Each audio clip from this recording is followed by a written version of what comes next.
From dawn to dusk, she continues to ask, if love is an ocean, then how do I swim? If love is a journey, then how do I walk?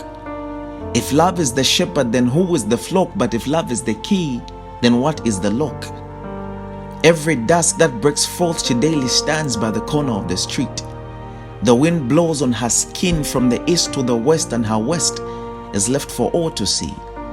Her belly is exposed, her breasts nearly exposed, and she stands composed. Her skirt is as short as the lifespan of a fly, in her blouse makes men browse and arouse to the gallery of their lust. She wears clothes that leave her figure out, and she makes men to figure out the questions of the flesh. Her dress code has called many men to the subjection of her thighs, but whatever romantic words they speak to her are all lies. Men utter words and call her sexy just for their lust's sake.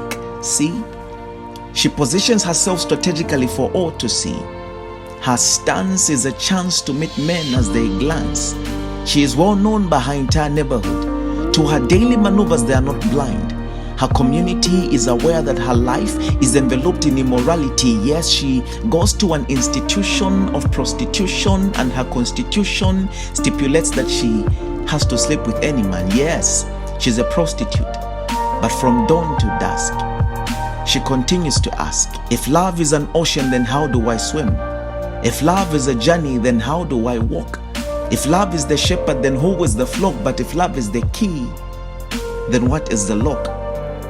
Her heart is a museum of scars and wounds, so she does not believe that love exists. Because daily she meets these different kinds of men who leave her with scars and wounds that will never heal. Lust is the only thing that runs through her veins. Her brains are saturated that the only four-letter word that she's accustomed to is lust. But one day, she gets caught in the very act. Yes, she just committed adultery, and the law stipulates that anyone found in this act must be stoned to death. Before she tries to gasp for breath, they drag her by the last cotton. As they pull her recklessly in the streets, she screams, please have mercy. But her voice is as a drop in the ocean. Her heart beats pain as they continually drag her and present her plain before this man who held her life in the palms of his hands, because judgment was in his mouth. Teacher, they called him. This woman was caught in the very act of adultery, and Moses in the law stipulates that anyone found in this act must be stoned to death. But what do you have to say? But him, Jesus,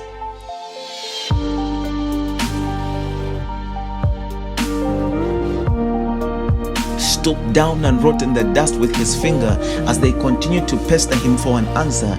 And then he said, he that is without sin, let him be first to cast a stone. And when he spoke these words, their hearts were enveloped with guilt. They began to leave one by one until he was left with the woman. And he said, woman, did any of them accuse you? No, my Lord, she responded, neither do I condemn you. Go and sin no more. Go and sin no more. Go and sing more of praise and worship, because your body is not a brothel, but your body is my temple. Day by day she met men, but this day she met a man who saw past her flaws and saw her perfection, who showed her that even in her mess and disgrace, yes, she was qualified for grace. When I looked into her eyes, I saw myself and how I used to live in sin and daily please and appease the desires of my flesh, until I encountered this man, Jesus. Know him today.